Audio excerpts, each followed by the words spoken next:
Depuis des années, une rumeur persistante circule sur les réseaux sociaux. Une rumeur violente, transphobe et infondée. Ce dimanche soir, en direct au JT de 20h de TF1, Brigitte Macron a décidé de briser le silence. Une phrase forte, sans détour, « On ne touchera pas à ma généalogie ». Pourquoi la première dame va-t-elle jusqu'au bout de ce combat judiciaire? Dimanche 4 janvier 2026, Brigitte Macron était invitée au JT de 20h de TF1, aux côtés de Didier Deschamps, pour parler de l'opération Piège jaune. Mais au-delà de cet engagement caritatif, la première dame a été interrogée sur un sujet bien plus personnel, les rumeurs transphobes dont elle est la cible depuis plusieurs années. Depuis plusieurs années, Brigitte Macron est visée par des théories complotistes remettant en cause son identité et son genre. Face à ces attaques, elle a choisi de ne pas se taire. La première dame a engagé plusieurs actions en justice.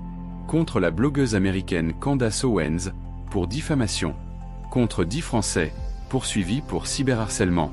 Le procès, qui s'est tenu au tribunal correctionnel de Paris le 27 octobre, doit rendre son verdict ce lundi 5 janvier 2026. Interrogée par Audrey Crespo-Mara, Brigitte Macron a tenu à clarifier la situation. Elle a expliqué qu'il existait plusieurs procédures distinctes, précisant « Demain, c'est le cyberharcèlement. Après, j'en ai un autre contre les 2 femmes qui jouent avec ma généalogie. » Puis, elle a dénoncé les 2 versions de la rumeur propagée en ligne. Soit elle serait née homme, soit elle serait décédée enfant et son frère aurait pris son identité. Avant de conclure fermement. Inutile de vous dire que l'on ne touchera pas à ma généalogie. Un extrait de naissance, ce n'est pas rien. Au-delà de sa situation personnelle, Brigitte Macron a expliqué ce qui motive réellement son combat. Je veux aider les adolescents à se battre contre le harcèlement. Si je ne montre pas l'exemple, ça va être difficile.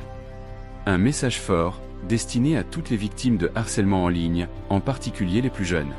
L'avocat du couple présidentiel, Tom Claire, a rappelé que Brigitte Macron était prête à affronter le malaise et la gêne pour rétablir la vérité. Le président Emmanuel Macron, lui aussi touché par ces attaques, soutient pleinement cette démarche. Être président n'immunise pas contre la douleur quand sa famille est attaquée. Par cette prise de parole rare et directe, Brigitte Macron envoie un message clair. Les rumeurs, la haine et le mensonge ne doivent jamais devenir la norme.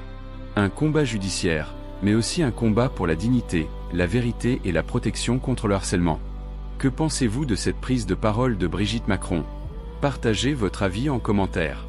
Abonnez-vous pour suivre l'actualité politique et sociétale expliquée avec recul.